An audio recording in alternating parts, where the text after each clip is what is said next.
Steve Crandall, thanks for coming on the Backbone Zone, mate. Really Oh, appreciate it. appreciate you guys, man. Thanks for having me. I been thinking a lot about you lately. I feel like there's been big moves that's been going on with the shop and with BMX, and you're kind of like my North Star, I got to admit. You're Well, someone that I look up to a lot, so I I don't know if that's a good thing or a bad thing, but I appreciate hearing that. no, it's a good thing. I feel like it's a good thing anyway. Like it's um like I said to you earlier when I when we spoke, just to make sure this whole thing was working. We got that FBM ad. I'll show it to you again. Cool. But this thing sits in the shop. We got bloody Derek Gerard over there doing suicide no hander. But I think I made that ad like over 20 years ago. It's kind of crazy. wild to think, man. Wow. Give or take. Yeah, yeah. But I guess I wanted to have you on just because to me you're the person that represents someone who has been involved in I guess the BMX industry, with running a company and FBM and all that sort of stuff, but someone who doesn't give up the pursuit of what I think core BMX is, which is essentially to have fun. I mean, I think that's really like that's like the base point. It's like had it not just been fun and just something I enjoyed doing with my life, like I wouldn't have kept at it because it's as you know, it's super difficult, like as a small independent business to try to like you know, keep your focus and remain competitive and just, have enough money to pay the bills and still enjoy it. So like, I think I was just lucky enough at a young age to be like, I just love this. I just want to do this. So like, and like, kind of like looking back in hindsight, like when we started FBM and all the way to the end, and even nowadays, it's like we were just kind of hustling gas money to keep going and doing fun stuff, like, you know, literally and metaphorically. It's just like just hustling to like keep the fun going. That's it, really. Yeah. I Yeah, don't know. I feel like that's the big goal now.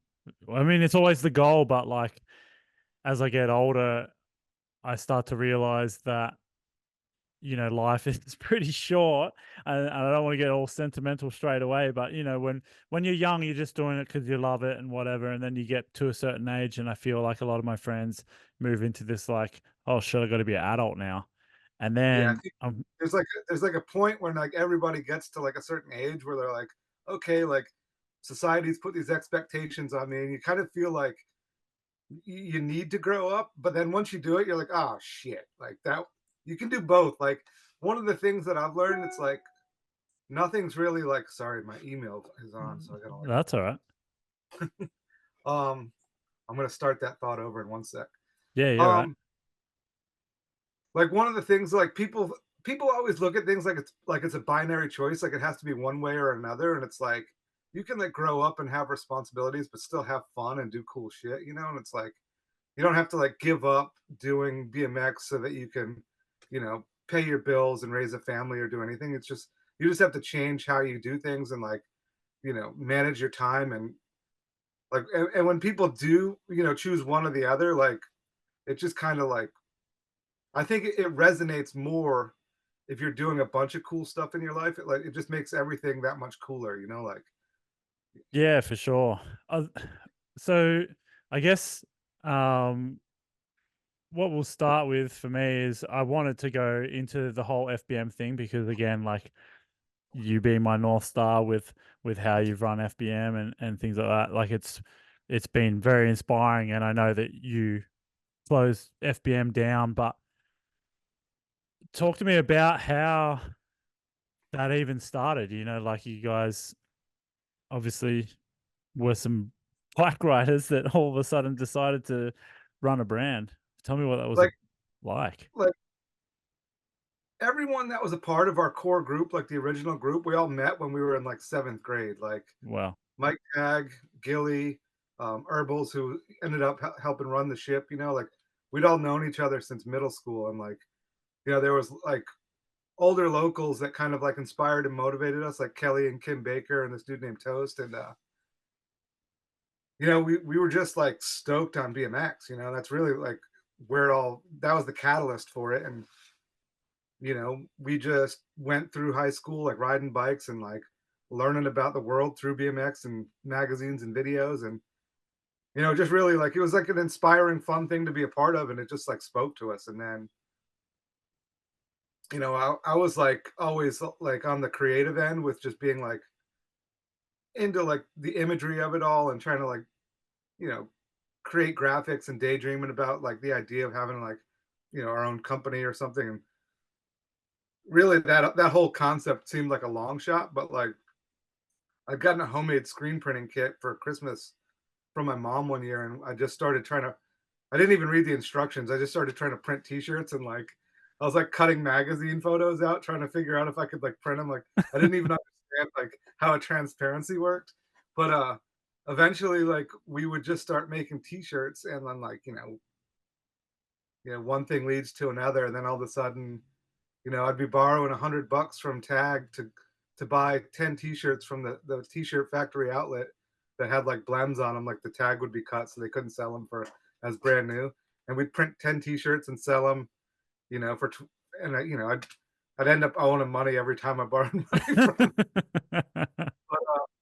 that was it, man. We were just trying to hustle gas money so that we could keep going to the next jam or the next event. And like everything was so we were so bright-eyed, and like everything seemed so new and like interesting and like surreal that we just wanted to see what was out there. And like the whole thing was just literally to get gas money to go see what was out there in the world and ride our bikes and hang out with our friends. And like we didn't realize it at the time, but we were just learning so much about the world because from bike riding. Yeah, for sure. Yeah, I And had like, you go. no, you're good. Oh, I just feel like it's such a I wrote this article a few years ago that was like 11 reasons why BMX makes you a better person, and one of it was this like every day that you ride BMX it takes you further and further away from your house and you start to learn more about the world in such a rapid way, you know? 100%. And it's like, and every day that you ride your bike, that day is going to be like better than a day if you don't. And it's like, so it's just like finding happiness in something is a pretty cool thing, and we found a lot of happiness in bike riding. And like not just the activity of riding bikes, but the whole thing, like road tripping, like it's a big form of like self-expression in so many different ways. And like building community, and that's really what it comes down to. It's like building community, like self-expression, and just having fun. And like friendships are really like the bedrock for it all. And like they give you your friends give you the confidence to try stuff, whether it's like a new trick or like you know develop a new idea or whatever. Go pedal a little bit further that day, whatever it is. Like like with your friends, or like what I found, like with our friends, it was like we were all rooting for each other. So like more and more, it's like more things seemed possible. And like with each step we took with like the company and as our crew, and like we were able to get further together than like each one of us would have been able to go like on our own. And like I don't think we realized it as like teenagers, but that was like the magic of it all. It's like because like everything seemed so far away and so out of reach. Like in the magazines and the videos, it was like we were seeing these people that were really like the same age as us, but they seemed like just superstars. It's like Matt Hoffman and like all these crazy people, and we're just like, Matt's only a couple years older than me. Come to find out, it's like, gee, but it's like everything seemed so unattainable, but like together, it was all possible. And that was like, I think that was like kind of like what kept us going. Yeah. Yeah. So obviously you guys were just starting off being a group of mates that were riding around and loving BMX, but when was that? Was there a shift that made you feel like let's do this for real? Well, yeah, actually there was like from 93 to about 97 or 98ish, it was just like making videos and making t-shirts, and it was all pretty like haphazard. And then I broke my leg real bad and had to get an operation, like had a steel rod put in, and I couldn't ride for like I think like 8 months or something. And that was like the first time. Like I'd had a knee operation before that, but I was like, 17, just like whatever. Mm, Just like I'll ride as soon as I can. But like that was the first time where I had to like sit still a little bit and I couldn't ride and I couldn't go hang out with the dudes. And I was like, but I still wanted to participate. And I was like, and like changing FBM from just being something that we are hanging out doing to like something a little bit more serious was like born out of like wanting to stay involved and participate in BMX and with my friends, but like physically not being able to. So like that was kind of like that flashpoint of like, okay, let's turn this into something a little bit more than just hanging out. And then I had moved back to Ithaca, like our hometown back then, and that's where I met back up with our friend Herbals, and we collaborated and turned it into like an actual business. yeah. And then And from there, it was just like step by step. It was like adding another person to the group that could like had another set of like skills and strengths. It was like it gave us, that opened up even more doors for us. yeah. Because like Gilly was like the dude that could build and ride all the dirt jumps, and Tag would help me with the videos, and obviously like as a rider, he was phenomenal, and like Herbals was like a very like organized, detailed person. So like, and me just being kind of like a screwball, like all of us together, like it put a lot of things like in motion that ended up evolving into something really cool. Yeah. Yeah, man, I feel like, yeah, FBM, obviously, that spoke to me as someone who was in their young adulthood, what you guys were doing and all the events that you ran and everything that came along with FBM. It's kinda interesting to think that you guys almost brought another realm of BMX to, well, at least for me, being the outside looking in, maybe being a little bit younger. I'm 37 now, but I felt like you guys really ushered in this DIY. You don't have to be good at riding to enjoy riding, and you don't have to be riding the most flashy ramps to enjoy riding the type of ramp. Like, and I'm feeling a little bit like Uh, maybe those days are gone. I like to live by the saying that the good old days are now, but Yeah, the um, good old days are definitely now. It's just when you get caught up in that line of thinking, it's still all out there. It's we're not looking at it if you're not seeing it. It's like I'll have that same thought sometimes. I'm like, oh, like the good old days, and then I'll like be driving and I'll see some makeshift ramp with like FBM spray painted on it, or you know, some kid digging a hole in the ground with just like a dirt pile and launching over it. Like doesn't even know what BMX is, but like the spirit of it is always still there. Like, and mm, it's got nothing to do with the industry at all. It's just like kids just want to like do cool stuff and fun stuff, and they want to get kicks. And it's like, and like some of that is like part of the DNA of what we were doing with FBM, and like, I think what we brought to the gig was that like, we were trying to like compete in a market where people had a lot of money and like, these like really, big name pros were riding for, the big companies, and we couldn't really compete on that same level, like, so and so brand has like the best rider and like, the products are cool, whatever, and they can run all the ads in the magazines. But I was like, well, what can we do? I was like, well, we can go on the road and just kind of hang out and meet people and make videos, and like people would like relate to us through that. And then we would invite people to come hang out with us. We would just build a big, event space behind our warehouse, and like that's how we were really able to engage with our community, was like throwing events and going on like big long trips. And it's like, and we met thousands and thousands of riders that way, and that's like I think that's how we made like a unique connection in the BMX community, because like mm, we literally met people in real life, whether they were coming to our jams or if we were on tour. Whereas like, if you see, you know, Dave Mira in the magazine or on the X Games, you're like, whoa, that's a superstar. But you never really like gonna hang out and ride with that dude unless you like know him. But like yeah, companies like FBM and like T1 and like, our generation of mid school BMX or whatever you want to call it, like you could roll up to like the skate park and you know you might run into Joe Rich or you know Jimmy Levan or you know any one of these people, you know Robbie Morales, and like you'd be like, whoa, I saw that guy on Road Fools. That's sick. And like 9 times out of 10, they would just be like regular folks and they would just ride with people, you know, and like and that was different from like the big show era where like, you know, like these and then and not to say one's better than the other or anything like that. You know, you need both. You need all the above. But you know, we were able to like connect with people just on like a, you know, a real time level. Like, you know, Mm, people felt comfortable just hanging out with like our kind of crew, you know, yeah. just everyday BMXers. But some of Yeah. the guys were just as badass as anybody, you know, like Oh, for you could sure. you could put some of the FBM team like up against anybody and like, you know, they drink them under the table. Yeah. Yeah, man. Well, you definitely had a group of killers, that's for sure, that were riding for FBM, over the years.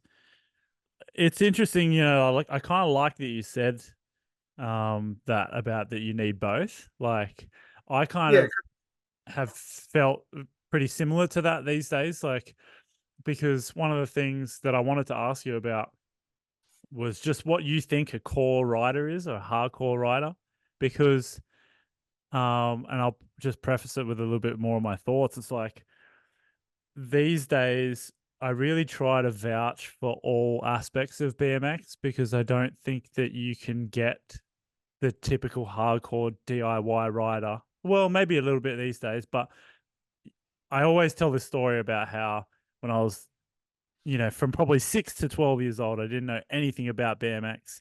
And then the first person that I really see, because I grew up in a country town, was Dave Mirra, because it was like 98, I was 12. And I saw him and I was like, wow, that's amazing. X Games, blah, blah, blah. But then the person that I am now is so far away from that. But I'm glad to have been introduced by that. And I kind of feel like you need that person.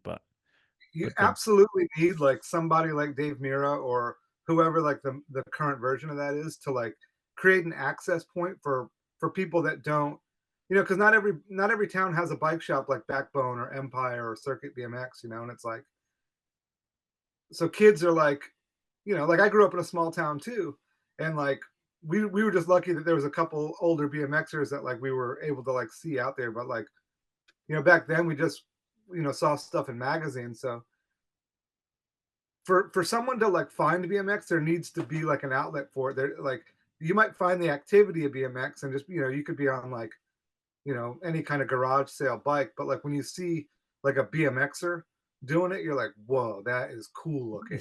And then yeah. like, but there has to be all different aspects so that like every rider can kind of like find their own way. You know, like Mm, you get inspired and like motivated by these heroes of BMX, but like not I think the best parts of BMX when you're not like trying to like copy somebody, but when you're influenced and inspired by them, you're like, oh wow, like you know, like what Dave Mira's doing or what Dave Clymer's doing, or you know, like what Chris Moller's doing or Rick Moliterno's doing, and then you know, mash that all together with like you know the local heroes, and then like what you see Matt Hoffman and everybody doing, and you kind of like create your own image of BMX from all these influences, and then like but you have to have that initial, you know, access and like whether it's the X Games or the Olympics or like, you know, the ACT jam or like, you know, the ghetto comps, it's like kids see it and they just get stoked and like that's where it goes and it's up to like the local scenes to help like foster these young people like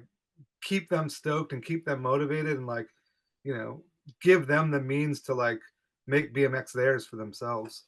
mm.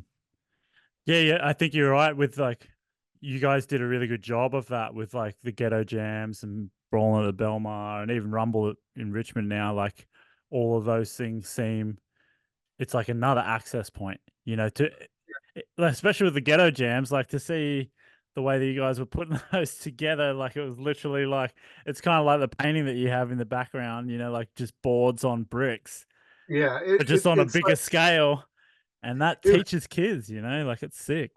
it teaches like part of like without really coming out and saying it we were saying like hey you don't need to be the X Games to throw a contest you know and like you don't need the biggest you know sponsors to put on an event. You know, you can literally, you know, do whatever you want, like in any town, USA or, you know, Australia or Japan or Germany or England, whatever.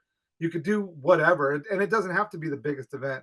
Like that event just ended up being, you know, pretty big because like it was so absurd, and you know, we were kind of we were in our prime back then, so people were really like interested in it. But like, you could put a board on a brick and you can make a good time. It doesn't have to be, you know, this global event with huge sponsors.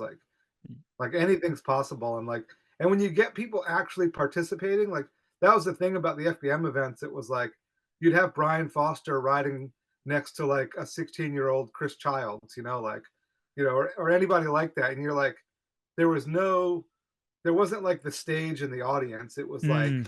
everybody was together, you know, like, and they're all rooting for each other, and like people remember that. Like a kid goes home from seeing like, kids nowadays, they look at their phone and they're just inundated with like these crazy tricks on Instagram or social media all day long. But like when the FBM bus would pull up and like, you know, they'd meet the crew and we'd hang out and ride and have fun, and like, or if they came to an FBM jam, like, you know, they'd forget, like, if, you know, Garrett Reynolds puts out like amazing riding all day long, and like it's unbelievable. But like a kid will be like, "Oh man, I remember when I met you in the parking lot in like, you know, blah blah blah town," and it's like, you know, we hung out with you guys, et cetera, et cetera. And it's like they just remember real time experiences, you know, and it makes an impact. And like every rider's got a story like that where they met somebody that they looked up to, and like they got to hang out and they were just like, "Whoa, that was cool," you know. Mm. And so it's like to be able to make an impression with like road trips and events, like that was cool, you know. And it wasn't something that we were like, we didn't have a business plan doing it, but we were like I said, we were just like, what can we do? You know, what can we do to like, you know, join the conversation in BMX? And we just wanted to like participate. We wanted everyone to like, you know, come along with us. And Yeah, yeah. it, you know, Do you have a most memorable event that you've ran? Like, do you have one that sticks out in your man, mind, whether it was like a story or anything like that? there's so many stories. It's too hard to single down, and they're all like, Yeah. like it's crazy to say it, but like I've been putting on events like from like, you know, a first dirt jumping jam at the local BMX track, like in 1992 or 93, like that's like 30 some odd years of us like together Yeah. jams and events. There's like, I mean, there might be like over 100 of them. I don't even Mm. remember, you know, like, so like, it's too hard to say, but like the pallet loop at the ghetto jam was like a standout. Um, Julian Molina doing the rumble jump, getting towed in by the motorcycle was like, that was like a huge moment in BMX for me. It like, I feel like it stood out like with the Hoffman high air on the quarter pipe and like the Vic Murphy curb jump 1 footed table. Like, so those moments were all like pretty epic to me, but like more so, I think just like the collective like 30-year span of like just bringing people together and like trying to like the energy that like transpired at those events like brought out some really amazing writing and like brought together some really fucking interesting characters, and like that is like the big moment. Like it wasn't just one trick, although there was, you know, each event had one trick where you were like, you Mm. know, like the Belmar jam, like Brian Foster comes ripping around the corner in his old race leathers, you know, and like the whole crowd's like half drunk and they're just like, "Ah!" Yeah. But it's not even the trick. It's the fact No, that it's like the memory that he did that. Brian Foster's there and Chris Doyle's there, and like so's like Joe Schmo from down the street that like, you know, it just everybody's there. But the magic of the moment, it was just like, and you know, like, and like these events brought out those moments, you know, like obviously each person brings like something to the gig, but like, you know, Brian Foster wasn't gonna put on his, you know, his old airwalk leathers to ride an X Games dirt, you know, like Yeah. he's gonna go to an FBM jam and like hit a dirt jump behind the bar because you know his career's not on the line for an afternoon with. Yeah, man. Dude, it's that crowd participation, I think. It's that like what you said where the everyday rider is next to the the hot shot or the legend. Yeah, you know, you got like Stu filming for props right next to fucking, you know, Chunk, who's drinking a pitcher of beer, who works at FBM, who's like next to like, you know, Dunny from Posh, you know, who's Yeah. next to like, you know, whatever big name pro of the day, and you're just like, and it's like, and everyone's just jiving and having fun, and like there isn't like a separation between like a hardcore BMXer and a contest rider, and like, you know, a dude that's just kind of into BMX for the summer. Like everyone's there together, and like Mm. that was like I think what, you know, what was special about what we were doing at the time, and like what we continue to do nowadays. Like, you know, in the same spirit of it all, you know, which is just, you know, fun and friendship and community and BMX. Yeah, yeah, for sure. I want to get into Radshare in a second, but one of the things that stands out to me with that whole event thing, especially with the Julian with jumping the jump, it was there seems to be so much of that, like everyone just wants to see that happen, you know, like Yeah. where I think like that does get a little bit lost, maybe with maybe just not going to events, you know, like if you're just watching something on social media or YouTube or Yeah, and I think, well, because the energy in the environment is real, and that like changes the experience versus what you see on like a mm, two-dimensional screen. Like you could be listening to your favorite band on the radio or whatever, but if you go see them live, it's a totally different experience. And like it's the same thing, you know. It's like if you see something in real life and you're like, it's a shared experience, and that's what makes it like so unique and special and like real. yeah, And it doesn't make one thing better or worse than the other, but it's a totally different experience, and like you just don't get that, you know, on a device. yeah, You know, you get stoked, you know, it's awesome. And it's rad that everyone can just share all this cool stuff on social media, like whether it be a crazy moment like that in BMX or like riding in an alleyway, you know, littered with broken bottles with your buddies after work. It's like all of it's cool. But like if you're watching your buddies ride in the alleyway on your phone, it's totally different than if you're there with them riding, you know. It's like, and same thing with an event. So yeah, for it, sure, man. it's cool that all the information, you know, can be shared and it's free, but like nothing replaces like a session with your buddies, you know. Yeah, yeah. That's actually one of the things that I kind of want to, you know, like our mission with Backbone is obviously to, you know, keep building the community and, you know, make sure that people understand that like culture is a big part of BMX, but another big thing is just I really want to make sure that people don't lose sight of what BMX is, which is like Well, ultimately fun, you know?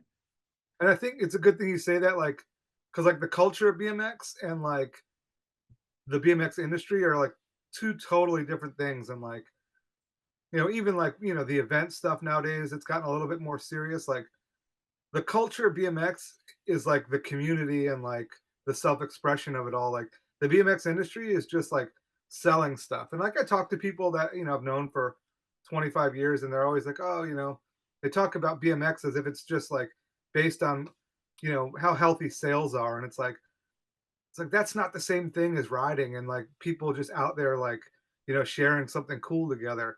And like the industry has its ups and downs, and like, you know, events go through different phases where there's like cool stuff happening and like, you know, based on like whatever resources are available.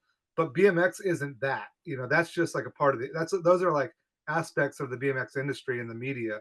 But riding and like the culture of BMX is, and the lifestyle, that's totally separate. And like I don't really see that has ever really like gotten like, you know, really small or really big. It's always been pretty, you know, that sometimes there's more riders or sometimes, and people gauge that on like how many bikes are sold, but like, you know, kids don't buy bikes every single year, you know, like, you know, when we did FBM, like we would have a real strong year, and then people would need another bike for 3 years. So we'd have two, like, you know, one medium year and then one shitty year, you know, like, so it's like, but people were still riding, you know, like, and we'd be on tour and I'd be like meeting people and they'd be like, "Oh, I've had this bike for 9 years. It's the best bike I ever had." I was like, "Oh man, I wish you bought like four more of those fuckers." You know? There's a couple of times where we didn't have money to pay the rent, you know, but it's like, but the industry isn't the culture, you know, it's like, and that I think that's a distinction that not a lot of people, you know, make. And like, and you know, nobody in the industry defines the culture. It's like it defines itself. You know, we can like try to like encourage people to like pay attention to like the things that we're interested in, but but really ultimately it's just people riding and like the communities that it builds and like, all the cool stuff that happens from like all the different individual personalities, like every city, every town, like every region has its own flavor and like all that together is the culture of BMX, but like that's got nothing to do with how many grips you sell or how many tires you sell, like Mm. Yeah, it's a really good point. I think it's yeah, collectively as a whole, it's almost like BMX. You can't define BMX culture, I guess. You can kind of just say that it's and like every everyone's got their own definition of it. So it's like mm, what it means for me is like different from some guy, you know, over in Sydney, which is different from some guy in New Jersey over here, which is different from someone in California. And then you got like the dudes in Central PA that build jumps and they've never even seen anyone outside of the Lehigh Valley. It's like everything is different and unique, and that's the cool part.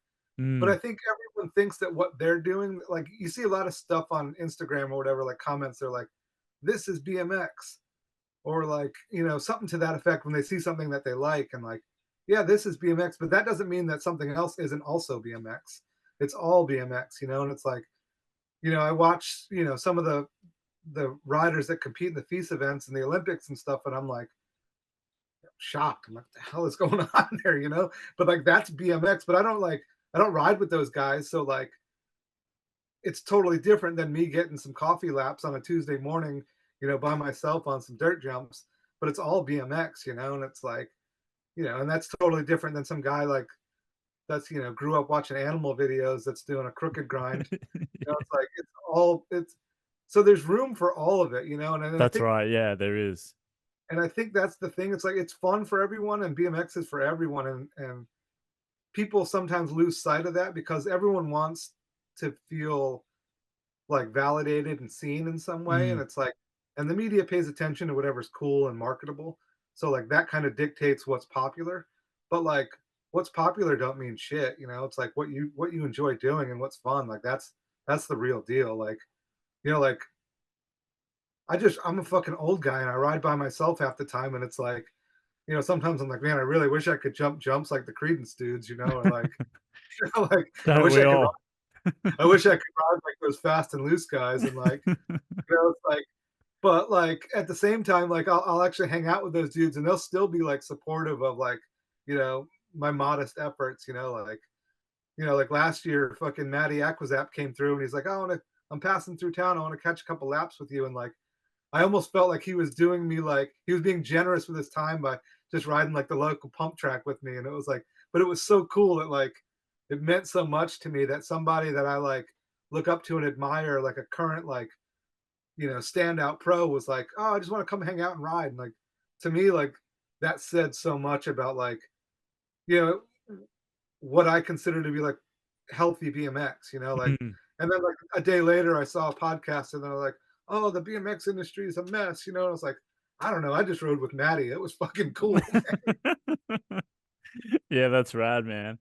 It's yeah, I think that's one of the things, is I just want to make sure that people don't feel scared to just get on their bike and enjoy riding. I see a lot of young older dudes fall out of riding because they think they need to be something that they don't need to be. And that's a good point too. But I think it's like it's dudes like you and me and like the guys that have like shops or scene leaders or whatever that are bringing people together. It's kind of our responsibility to make sure that like to remind people that like, hey, it's just a good time. Like, like like this past weekend, I saw like Chad DeGroot's got a small shop in Florida and he's doing a jam, like a local jam. Like Clay at Pusher in Denver was doing a jam. Like the dudes at Empire in Austin are doing a jam, and then Circuit's doing a jam. So they're bringing all these people together, and like some guy that hasn't ridden in a month or so be like, oh, I'm gonna go hang out this weekend, and he's like, Mm, and like when he's actually in it, he's not like thinking like, oh, I got to be the best rider,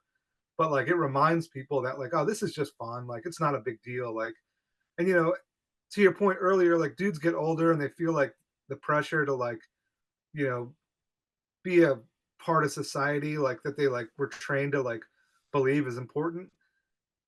And it's like, times have changed a lot since I was a young dude, but nowadays, like I'll see dudes that haven't ridden in 10 years and they'll show up with their son at like the pump track or the skate park. And, like they'll get back into it because there's a spot to ride nowadays. Like that's Mm, not like, the dude didn't have to go build himself a set of trails or like, you know, build himself a ramp. He's like, oh, cool. I went to the pump track with my kid and, I got a 22 from the local shop and like got back into it. And like, it's like, it's all there, but it's like, it's up to like us, not us, literally me and you, but like people like us to like remind people that it's just fun and you don't mm, have to be the best or the coolest or the most important to just enjoy it. yeah, You know? yeah, I totally agree, man. Just another thing, just with FBM, I know just because I felt like when we spoke this morning, you said some profound shit, and I just really liked it. And I want to touch on it again. You obviously ran FBM with the crew that you mentioned before for a long time, and then it came to an end. How did that feel? And also, I guess this is a smaller sub question, but when I was, because obviously we stocked FBM hard out in the shop the whole time that you guys were doing it. And then there was a period of time when you guys were doing the complete bikes, and it felt like there was a bit more of a shift into being a little bit more conscious towards maybe younger riders. And I feel like maybe that was a bit of a shift in the direction of Radshare, maybe. But I guess I just wanted to see what your thoughts were on that whole era towards the end of FBM and then where it led you to. So like I don't like to say that like FBM ended or that it stopped. Like essentially we ran out of money. We couldn't do things the way to continue to do things. Yeah. But when it changed, it kind of felt like when a relative passes away, like somebody close, like because it was like being it was kind of like, even though it was not like a physical person, like we built a community with FBM with like the team riders and the staff and like all the people that supported what we did. So when it changed, it was kind of like a period of mourning for me personally.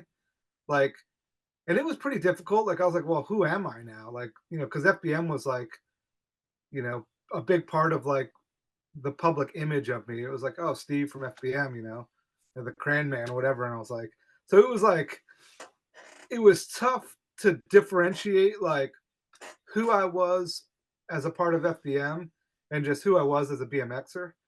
But like, and like, so like to mourn something that you're a part of is like a difficult thing to process. But at the same time, like through that whole experience, it was like, okay, like this isn't done. Just this part of the project is finished. Like, going back to when we were young kids, just trying to get gas money to get to the next gig, and like what we ended up doing with FBM, like we literally like lived our dreams, and like we finished it. We got to the end game, and it was like, we could have like kept borrowing money and selling stuff to just pay bills, but that wasn't part of the dream, And I kind of liken it to like, imagine if Metallica would have stopped after Ride the Lightning and stopped and didn't put out any of those shitty albums after that. Like we could have like changed our whole company and just like made it the same as all the other brands and like paid the bills. But like that wasn't like, I didn't feel like that was authentic or like, honest to like what we were trying to do, and it was like, and everyone that was involved with FBM made a lot of personal sacrifices because they believed in what we were doing. And like, what we were able to accomplish collectively was like more than any one of us could have dreamed. Like I literally lived out my dreams with FBM, and like, and I hopefully like a lot of the guys that were involved like share some of those sentiments. Like, and when things get tight with money, like it's never a perfect scenario. It's like frustrating, and you know it's tough. Like you got bills to pay. Like that's what it comes down to. It's like, and when it stops being fun because it's frustrating and difficult and challenging, and like you got to look inward and reevaluate. But like at the same time, I was like, oh, we did it. Like I don't want to just hustle web videos to promote pegs to like kids, and put an FBM logo on it. Like it didn't feel real.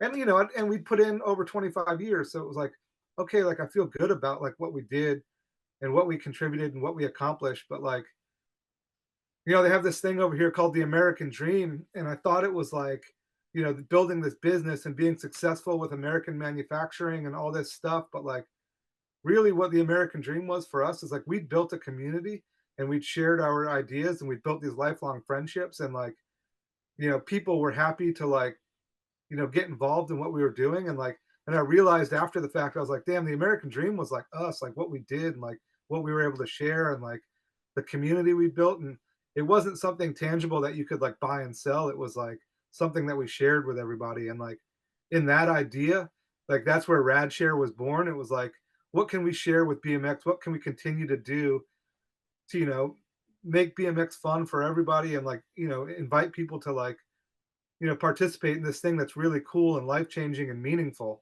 So like, that's kind of how Radshare was born, like out of like those ideals that I'd like sort of realized after the fact with FBM while I was going through this like kind of tough, personal, scenario that of, transition in my life.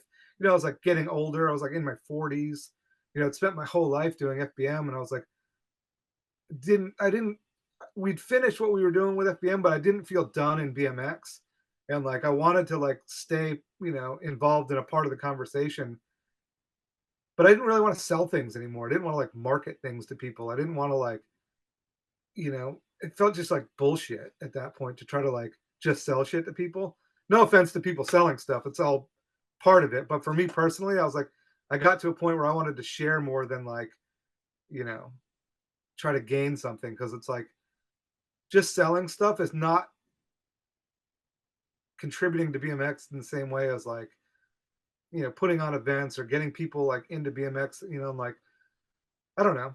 It's still something I'm learning and like trying to figure out as I go.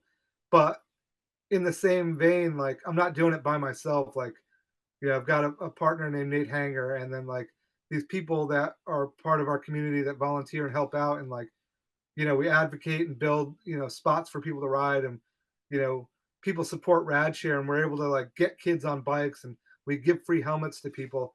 But it's that same thing. It's that community ideal, and like, friends working together to like do something that's a little bit bigger than like each one of us individually. And like, there's like a little bit of a spark in that, that like every now and again it turns into a flame, and it's like the fire gets stoked. We see a Mm. kid on a bike getting pumped, like the fire's stoked, it's still going. And it's like there's still part of that FBM spirit in there, but it's not like crushing beers and driving 1,000 miles and doing all that wild rowdy stuff that we were known for in the old days. It's like it's it's it's an evolution of that, I think. And it's like, it's what I'm into now. Yeah, man. Dude, well, for starters, thank you for all of the stuff that you've done for FBM with FBM over the years, you and the FBM crew, because I think it's kind of resonates in the same way that you spoke about. Kids aren't going to remember the trick, but they're going to remember the The the experience. time that they met that rider at that one particular place, no matter where it was. And I feel like even though you guys, ran out of money and or didn't feel like it was necessary to continue to sell stuff, the legacy of FBM and everything that you know, provided the BMX, just BMX over 25 years, that's a massive, massive achievement. I But I often think I'm going to stop you just for a second. We didn't provide BMX with something. BMX provided us with something, and then that just kind of like echoed from our own, stylings, and like our expression was just like it was just going back into BMX, Mhm. like, and that's the thing. It's like people are like, oh, they'll tell me like, oh, we appreciate, and like, what you're saying now, like we appreciate what you've done for BMX, but it's like it's really I'm just like it's not what I'm doing for BMX. It's just it's what BMX is doing for me. Like this is fun. Like I'm Yeah, not yeah.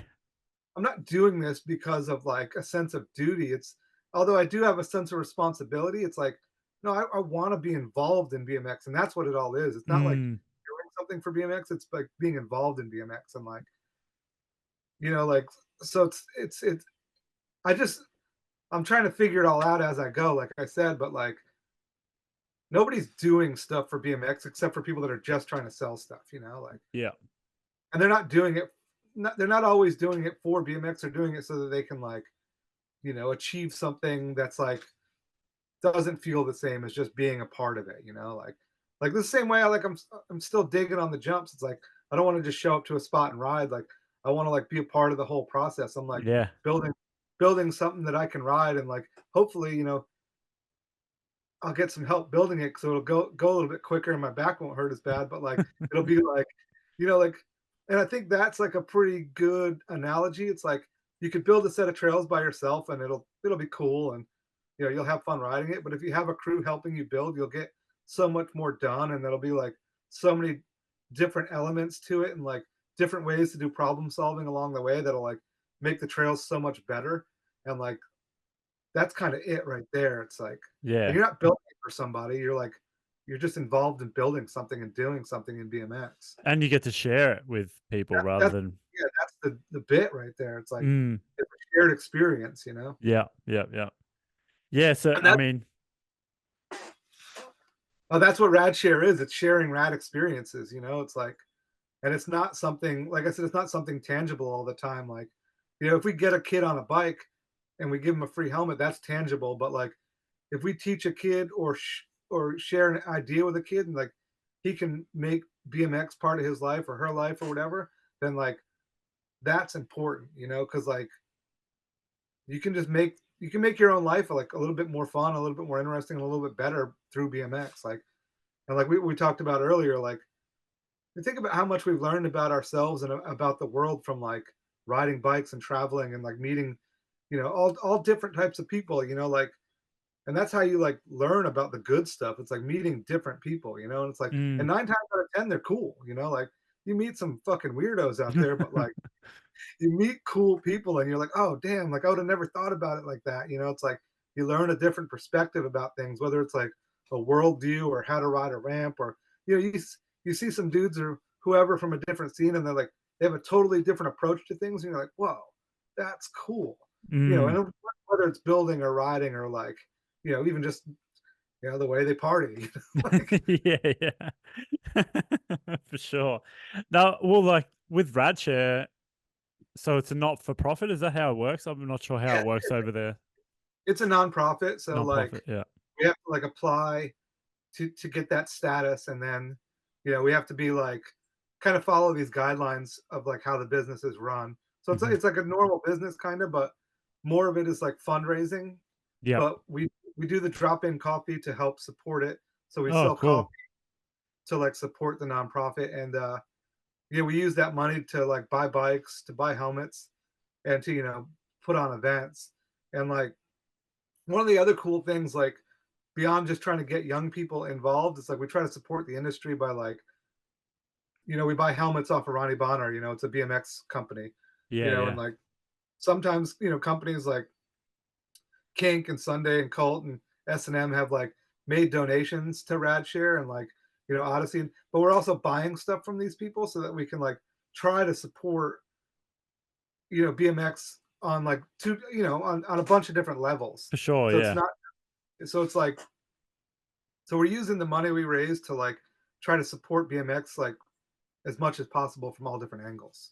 Yeah, And yeah. it's like getting people on bikes, like and even just like buying shovels for like the spot, or like we Mhm. donated wood to Malali Skate Park in the Bronx because they didn't have any money and the holes had the ramps had holes in them, and it's like there's like a local DIY, and we bought a a truckload of concrete to help build the spot up. So it's like we're trying to like touch as many different aspects of BMX in a positive way as we can, and like we do that through my experience and my ability to network with the industry through all my years of being involved. Mhm. But like getting people involved, if we do an event, we have like we'll do a raffle, or we'll have we'll be selling some stuff, or we'll have like a spot for donations, and like people believe in what we're doing, so we're able to take some of that you know generosity and like spread it out through BMX. But like Yeah. the initial goal is to like create more access points for young people to get involved and to make fun for everybody. Yeah, cool. Do you have, like, a do you have like a trajectory that you're trying to go on, or do you have like a man? It'd be sick to put a BMX in the hands of every, you know, whatever. I think I think there's like this idea that we had with FBM, and I kind of stick with it with Radshare. It was like you throw a pebble in a pond, and like the ripple effect, like the concentric rings, they just go out. And if we just do something cool, we hope these concentric rings of Stoke just like keep going out and inspire more people to do cool stuff. So like Hmm. I don't know if we necessarily have like a very detailed plan, but we have like a direction we're trying to go. Hmm. Like, and it's one of those things where it's like kind of fluid. Like we started like kind of doing one thing, and we're like, oh well, we could also do this or this or this, and it's like, but like one of the cool things like with the Rumble that we did and we wanted to do was like get the pros and the young people all riding in the same scenario where Yeah. like we had a jam for kids and the pros were like literally riding with them and giving them prizes, and then the kids got went over to the rumble jump and watched the pros that they were just riding with doing 360 whips and like huge Yeah. patties. Like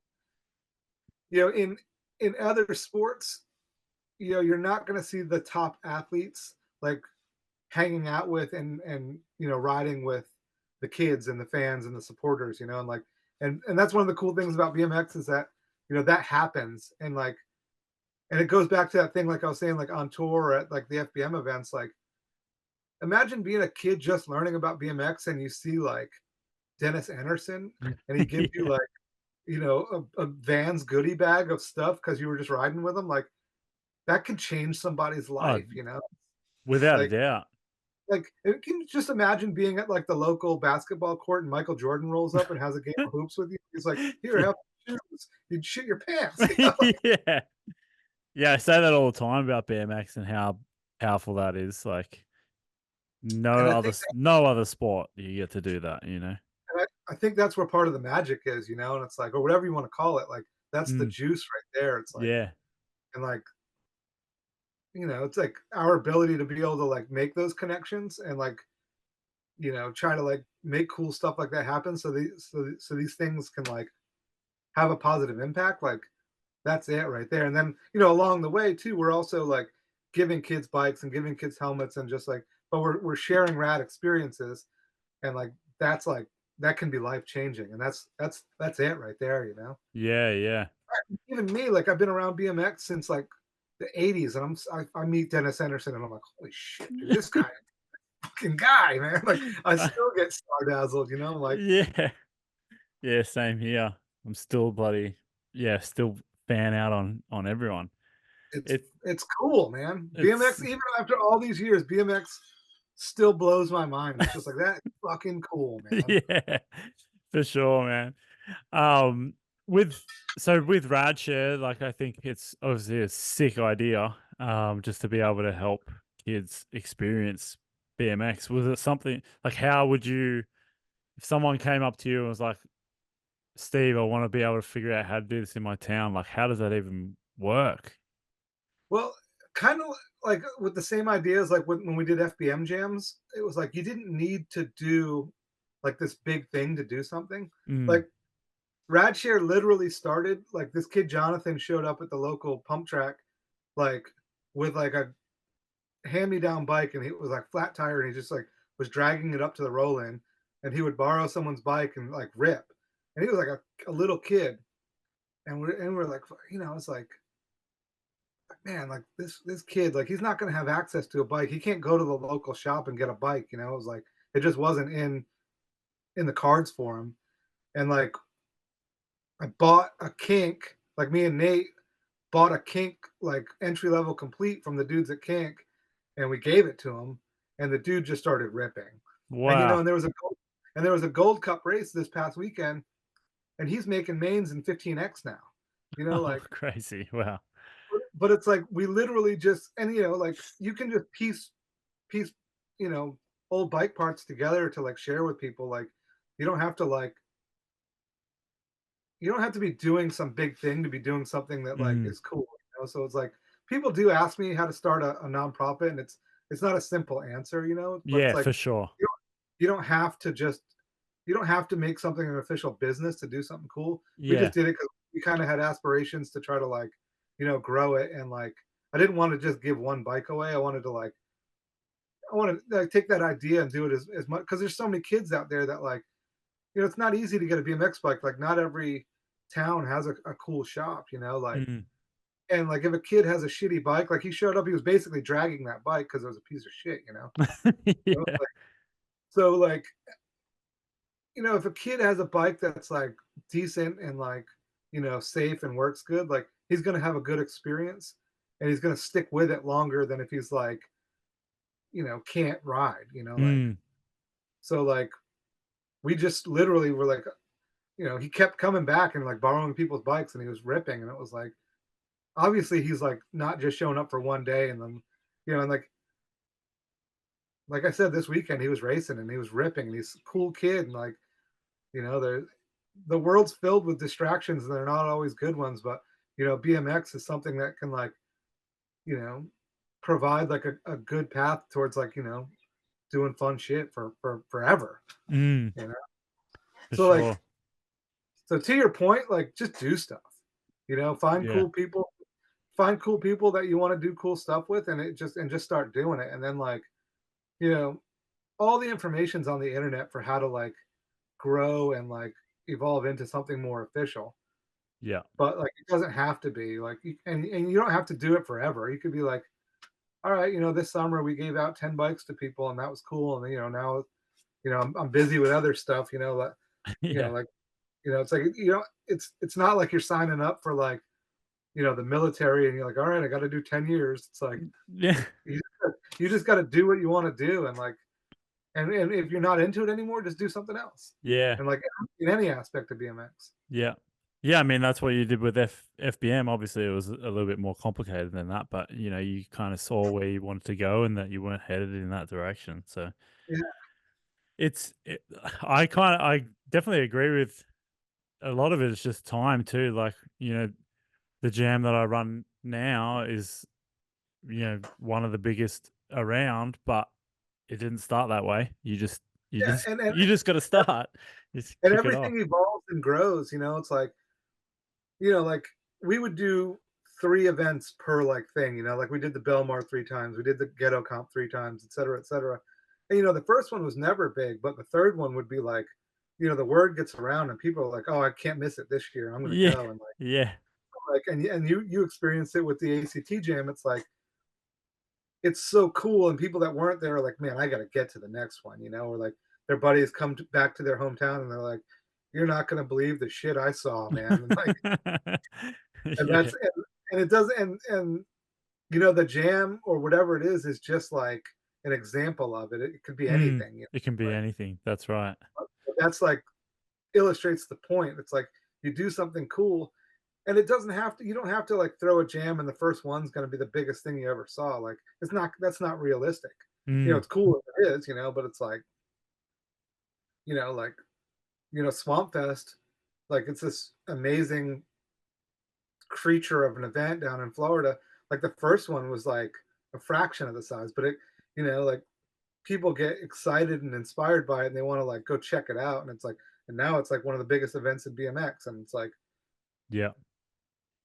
it's like, it's nuts, Yeah. so like, but none of it started, like S&M Bikes didn't start as like this huge institution in BMX. It started with, like an idea and some friends doing some cool shit. And now it's the one of the biggest, longest standing legacy brands in the history of BMX.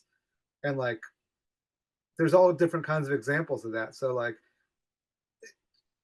it just doesn't happen overnight. Everything's like a process. And Mm. if you enjoy it and it's fun, then you just keep doing it and it's gonna like evolve, Yeah. I think, in theory. Yeah. Yeah, in theory, for sure. I mean, I think yeah, people could also just be like, that idea sucks. I don't want nothing to Yeah.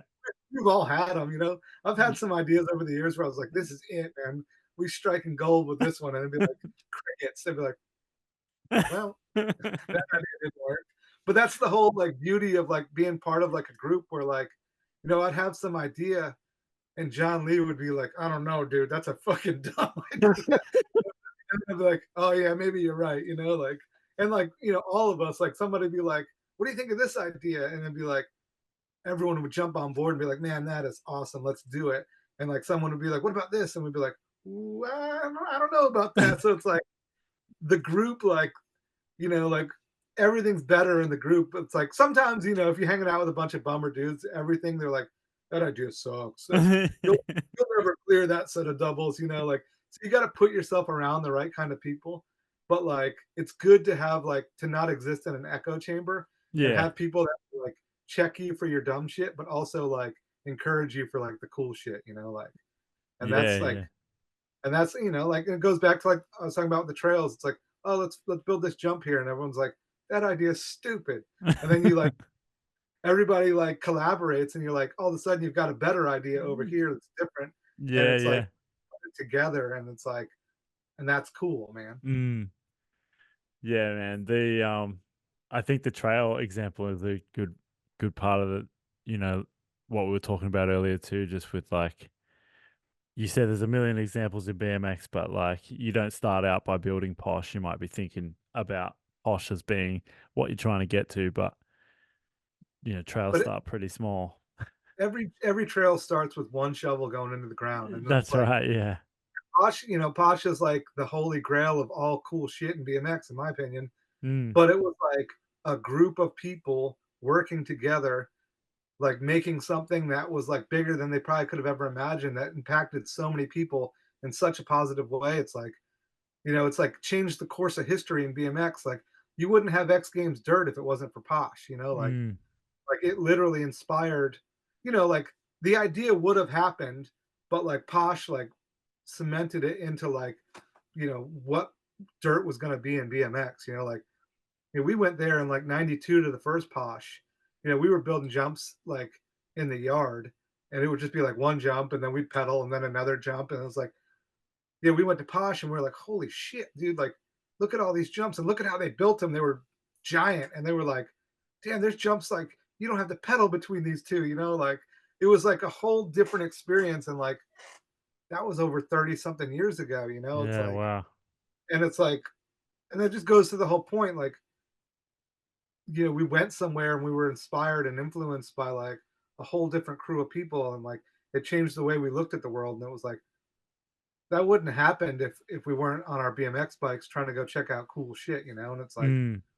but Posh is like a great example of like what a community can accomplish, like, and it's not all like roses, like those dudes been arguing with each other their whole lives. Like, dudes that went to like grade school with each other are like, fuck you, man, like that lip sucks, like, it's like, but it's like, that's cool though. That's all part of it. It's not always easy, you're not always Mm. gonna like have good results, but like that's just the way of the world, but you keep at it. And like, it sucks, that place, met its demise last year, but the impression that Posh left in BMX is forever. Oh, Like, yeah. and it's like those, like, people literally like have taken handful of dirt from Posh and went back to their trails in Japan or Australia or England or like New England, and they're like, they literally are just like so inspired by that they took a piece of it home with them, like literally and figuratively, Yeah. like, Yeah, yeah. I want to, like, and that's cool, man. Yeah, it is cool, for sure. Hey, so you do Radshare with Nate, but you also do drop in as well, Yeah, drop in and Radshare are like run as like just part out of the of same deal. And damn. so like, and we, obviously we just like to drink coffee. So Yeah. like selling bike parts to try to like fund a nonprofit like didn't really make sense. Mm. But like, everybody drinks coffee, and you always got to buy coffee. If you drink it, you're gonna run out. So like, and it's not very expensive in the big picture. Like a frame costs how much money nowadays? Like, Oh, yeah, dude, don't even start. but like, 1,300 Australian dollars if you wanna buy a yeah, S&M. but like, everybody drinks coffee every day. So like, the idea is like, hey, like, maybe we can take another thing that we're, interested in and enjoy, and like integrate it into what we're doing as like part of like a fundraising aspect. but also it's just like another form of self-expression for me, like with my art and like the coffee and just trying to combine all that stuff and like just trying to keep the momentum going in, a positive way. And it's like, it's real easy to get discouraged with everything because like none of us have a ton of resources and like, Mm, like we weren't built, we weren't born with like a silver spoon, any of us, so it's like, you know, I wasn't the prettiest, most talented, smartest, best athlete, but like BMX has allowed me like all these cool opportunities and like I've learned enough that like if I just do cool stuff every day, then I'm going to try to keep doing cool stuff.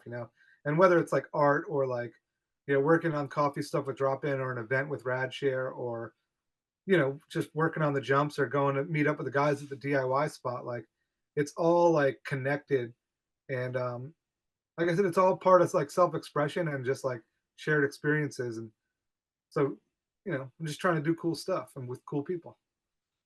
So, that's dude, that's an important message, that's again like to bring it back to where we started with this whole thing. It's like I wanted to have you on because like I said, I know that we just got around how you just said one of the dudes doing it, but you've created such a legacy in BMX and you are the one of the North Stars, that show what I think is a really positive aspect of BMX, like just continuing to think about contributing to that community and just being a part of it and just enjoying BMX for what it is, which is fun. There and couldn't I, be a I think, more powerful message. like I was fortunate enough to understand like and lucky enough to like have so many cool aspects of my life like brought to me through BMX. And it's like, it's just like it just gets me stoked. I get excited. Like if I'm announcing a Vans contest, like, came down to Sydney and I'm announcing with all you guys, me and Daryl are there. And I'm just getting so excited at watching everybody ride. And like I share that excitement with people and like, it's like I'm not putting on a show. I'm just like a part of the show, and I get so excited. And then like other, the dudes in the crowd are getting pumped, and I'm like, this is cool. And it's like, so part of it is like, and that's all connected too. And it's like I just want to like share how awesome BMX has been for me in my life with as many people as possible. And I think like I don't know what my point is. I get lost in all this shit. I get excited, but, Yeah, but it's yeah, like, dude. I want to just like I just want to like share it all with people, like, because it was so meaningful. It's been so meaningful and like made such a positive impact for me. Like, I want a lot of people to like get something positive from BMX and like, and BMX, like, it doesn't have to be like the actual act of riding. It's like, for some people it's filming or shooting photos, or for some people it's building a brand and like, working with a team of riders and like a staff of like people like it's all these different things, but it's like BMX is the core of it, and it's like, it gets people stoked, and like that's it. It's like just sharing that with people. I'm like, I don't Mm. know what the fuck my point ever is, but like I just get No. stoked. Yeah, yeah. Isn't it so funny how hard it is to define what BMX is? Like there's been emails and things like that that I've tried to write in the past and like no word really describes It's BMX, it's it's whatever you want it to be, and Yeah. it doesn't even have to be like I could see some dude like just doing some weird shit, but he's got that same vibe going. I was like, he's BMX, you know, Yeah. I know what you like, mean. It's so funny. and Just it's this like, and like weird any of the expression. yeah, it's just like people just get it. Like certain personality types, it's like they could be like making furniture or like making art or like working on their car or like, building ramps or riding ramps or whatever. But it's all like there's so much of that same energy there. And it's like it doesn't have to just be doing a tabletop or a turn down or whatever. Mm, It's like it's all of it, and it's like it's whatever people want it to be, really. Like you could ride BMX on any kind of bike you want, like on any kind of shit you want to ride. Like it doesn't matter. There are no rules. There's like etiquette and there's guidelines and there's whack ass shit for sure. You know, but that's all like up for debate. Like what I think is lame, other people are like, "This is the coolest shit ever." I was like, "Well, you ain't wrong." You know, yeah. like Dude, that's so funny. Hey, I guess just before we go, I just wanted to see what you're speaking of ideas, if you've got any ideas for what you're planning to do for the rest of the year or next Yeah. year with Radshare. So like I said earlier, we do 3 events and, like, so we did the Rumble in Richmond 3 times, and, so that event is done in its current incarnation, but, on August 31st this year, there's a new park being built here in Virginia, like, just a Oh, few miles down the road, and it's got 2 concrete parks and a jump line, so we're gonna be doing the Royal Rumble on August oh 31st, wow. and we're gonna have the same cool aspects of the Rumble, but just like a different, a different version of it. So Mhm. there's like a giant concrete bowl, and I think that's where the main event is going to be, like kind of in the spirit of like the Vans Pro Cup. But we're also going to have like kids jams at like in the concrete park and on the jump line, and we're going to get pros and young people all riding together and just make another like community style event where everyone can participate. But that park's being built right now, so we haven't been able to like share too much from yeah, 'cause not gonna show a half-built park, but it'll be done soon, but it's got, like, a giant capsule, a big, Oh wow. bowl, a regular, like not regular, but, like, a concrete park with, like, wedges and ledges and hips and quarters, and then, a cool dirt line, so that event will be August 31st, but we're also doing a small series called Community Stoke Days. Like, we did one at the local pump track here where we, like, we do a lot of the maintenance and building there, and we try to do the upkeep, but we brought the community together for the beginning of the year, and we cleaned up litter in the park, and like all the kids that helped clean up litter, we gave Vans shared sneakers with us, and all those kids got Vans, Oh and that wow. was really cool. Vans is a really big supporter of Radshare, That's so really cool. I want to send a shout out to Andrew Mapstone and Colin McKay, two more Australians that rip it and Yeah. share cool stuff. But the community stoke days, so like we're trying to contribute something positive to the community but also get people together to ride. So on June 1st we're going to be doing an event at Malali in the Bronx with Base Brooklyn. It's going to Oh be sick. a memorial jam for Eddie Rios who recently passed, but also like a community stoke day event where we'll have loaner bikes, free helmets, and like just getting people together to have fun. And then we'll be working with Profile Racing with Matt Copeland and Vic from Circuit on July 27th for a free helmet day and like loaner bikes at the local skate park in Providence, Rhode Island.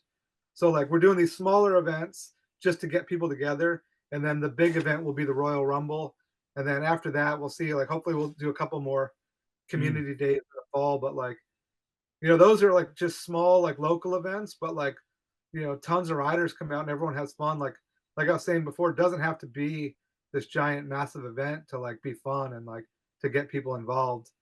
So yeah, we have like a lineup of stuff happening, and yeah, we're just gonna take that energy and roll with it, and hopefully, people want to continue to support what we're doing and come out and ride with us. And yeah, that's what we're up to now for Rad Share and Drop In, Wow, man. and then That's hopefully amazing. hopefully you'll make it over here for one of these events, and yeah, you can show us how you do it. Oh, mate, I can't. I would love to. I would love to, but maybe I can get you over here for something. Get you over here. Yeah, You can commentate for the Act Jam. that's a long You flight, can my be man. you can be chief heckler. Oh man, I'm good at that. I do have a sensibility for a little bit of shit talking. Yeah, yeah, man. Well, I hope our paths cross either way. And like I said at the start, this has been you've been a big inspiration and continue to be. And it's sick to see that you just never lose a stoke and it just keeps going. Love it. But likewise, you guys have been inspiring me for years. Like I've been to the shop over there, and you guys were super, hospitable and generous, and like it all resounds. Like every time I meet somebody that's cool and they share a little bit of their world with me, it just keeps me motivated and keeps me stoked. And like then like I want to continue to do cool stuff and share that with people. And like let's just keep it all going. Let's just keep doing cool stuff, and like let's just make let's see how long we can have fun for. Let's For just sure. make more fun, build more fun, and share it with as many people as possible. And like, if we can make the world a little bit better, like one jump at a time, one jam at a time, like one bike at a time, let's just keep it doing, keep it Yeah, going, man. and Sounds I agree. Let's just have some fun. Ride Yeah, some bikes. man. Hey, do you send drop into obviously I got some um a couple of years ago, but you still send drop into Australia? You can order it on the Crust Bikes website, which is an Australian-based, Oh, mad. you know, bike brand. So we're Maddie. not set up. Yeah, Maddie's sick, dude. Um, we're not set up for international shipping, but those guys will ship it off their website. So Oh, sick. you can order through them, and eventually we'll probably be set up for international shipping. But it's like it's a two-man operation, like at headquarters. Yeah, It's like yeah, I get it. very small, very modest, and it's like you know, For it's sure. not easy just to keep things going on a very modest level. So like we Yeah, haven't, yeah. you know, we're just trying to do what we can do as good as we can right now. But eventually we'll be able to share it, further. Yeah, So, yeah. Well, but cross you can cross bikes. cross the sick. But yeah, you can just check us out on social media. Drop in coffee on Instagram and Radshare on Instagram. And Yeah.